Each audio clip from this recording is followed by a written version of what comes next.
নমস্কাৰ। পাঠ কৰিবলৈ আগবাঢ়িছোঁ নয়নমণি বৰা হাজৰিকাৰ কথাৰে দেউতা আপোনালৈ মনত পৰে। দেওবাৰটো আহিলে আজিও আপোনালৈ বৰকৈ মনত পৰে। গোটেই সপ্তাহটো মেহনত কৰি অলপ ডলা চালনীলৈ যেতিয়া আপুনি বজাৰলৈ ওলাই যায়, মনটোতে খুব ফূৰ্তি লাগে। মাজনী আজি সেই ডাঙৰ মোনাটোকে দে, আজি বজাৰ ভাল হ'লে লিষ্টৰ সকলো বস্তু লৈ আনিম দে। আনন্দতে নাচি উঠে মোৰ মনটো। দেউতাক মায়ে নুশুনাকৈ কাণৰ কাষত ফুচফুচাই কওঁগৈ, আজি পাৰিলে মাংস অকণ লৈ আনিব দেই। মায়ে শুনিলে গালি পাৰে, ঘৰৰ বস্তুখিনিকে আনিবলৈ নোজোৰে, আকৌ কিয় মাছ মাংসৰ নাম লওঁ তহঁতি। আচলতে মাৰো মনটোতে সেইষাৰ ক'বলৈ দুখ লাগে, কিন্তু দেউতাৰ দুখটো যে আমাতকৈ মায়ে বেছিকৈ বুজে। অৱশেষত দেউতা ওলাই যায় চাইকেলখনত বস্তুবোৰ বান্ধি। সৰুৰে পৰাই দেখি আহিছোঁ বাঁহৰ বস্তু সাজি চলি আছে আমাৰ ঘৰখন।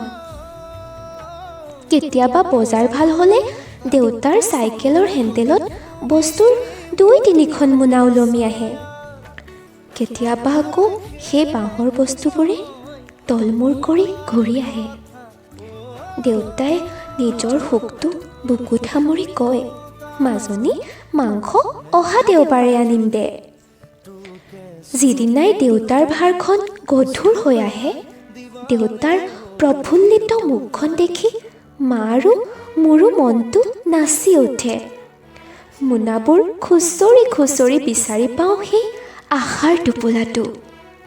অলপ মাংস, 2টামান নিমকি আৰু কটা বিস্কুট।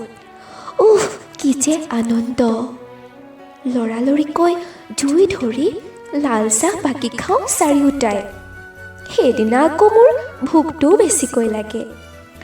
অলপমান মাংসকে মায়ে সৰু সৰু টুকুৰা কৰি সমানে বিলাই দিয়ে।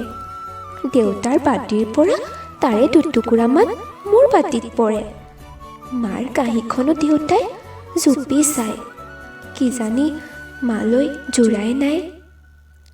নিজৰ বাতিটোৰ অলপমান জোল আকৌ মাৰ বাতিত পৰে।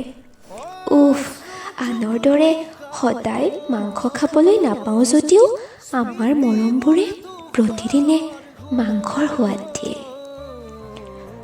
লাহে লাহে মই আৰু দাদাও বুজা হ'লোঁ। দেউতা আৰু মাৰ লগত আমিও সমানে যোগ দিব ল'লোঁ। আগতকৈ বস্তুবোৰ অলপ বেছিকৈ বনাবলৈ ল'লোঁ। ডলা, কোলা, বিচনী, চালনী আদিকে ধৰি আমি সকলো বনাব জনা হ'লোঁ। তেতিয়াৰ পৰা দেউতাৰ বস্তুৰ মোনাখন সদায় ভাৰী হ'বলৈ ল'লে।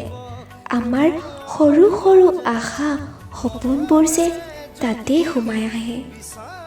বিহু বুলি ক'লেই যে মোলৈ চোলা এটা, দাদালৈ গেঞ্জি এটা আৰু বাতৰিৰ কাগজেৰে মেৰিয়াই বস্তুৰ মাজতে মালৈও কিবা এটা আনে। আমাৰ সেই সৰু সৰু মৰমবোৰেই যে আমাৰ ঘৰখন সুখৰ কৰি ৰাখে। দেউতা, তেতিয়াৰ সেই দিনবোৰ আজিও বৰকৈ মনত পৰে। তেতিয়াৰ দিনবোৰ যে আজিৰ লগত নিমিলে। এতিয়া ধন আছে, কিন্তু সেই মৰমবোৰ যে নাই। তেতিয়া ভাবিছিলোঁ আনৰ দৰে যদি ঢেৰ টকা আমাৰো থাকিলেহেঁতেন, কিন্তু এতিয়াহে বুজিছোঁ টকাই যে কিনিব নোৱাৰি সেই মৰমবোৰ। মাংস এতিয়া খাব নোৱাৰা হৈ যাওঁ, কিন্তু তেতিয়াৰ সেই মাংসৰ বাতিটোলৈহে বৰকৈ মনত পৰি থাকে। তাত যে সোমাই থাকে মা আৰু আপোনাৰ নিস্বাৰ্থ মৰম ভালপোৱাবোৰ। এতিয়াও ঘৰলৈ গ'লে আপোনাৰ সেই মোনাখন ভৰপূৰ হৈ আহে। কি খুৱাম কি নোখুৱাম আপোনাৰ মনটো দেখি মোৰ সেই দিনবোৰ উভতি আহে। আগৰ দৰে মোৰ হাতত তুলি দিয়ে বজাৰৰ মোনাখন। মোৰ চকুৰ কোণত যে দুটোপাল চকুলো আহি পৰে। কিমান যে আশাৰে বাট চাই থাকোঁ সেই দেওবাৰটোলৈ, যিটোৱে আমাৰ বাবে আশাৰ বতৰা লৈ আহে। আপোনাৰ যে এতিয়াও সেই দিনবোৰৰ ব্যতিক্ৰম ঘটা নাই। আগৰ দৰে যাই আহে বজাৰৰ পৰা। মোনাখনো আগতকৈ বেছিকৈ ভাৰী হৈ আহে। কিন্তু কাষত মই নাই খুচৰি সপোনবোৰ বুটলিবলৈহে। দেউতা, এতিয়াও যে সেই দিনবোৰ বৰকৈ মনত পৰে। ধন্যবাদ।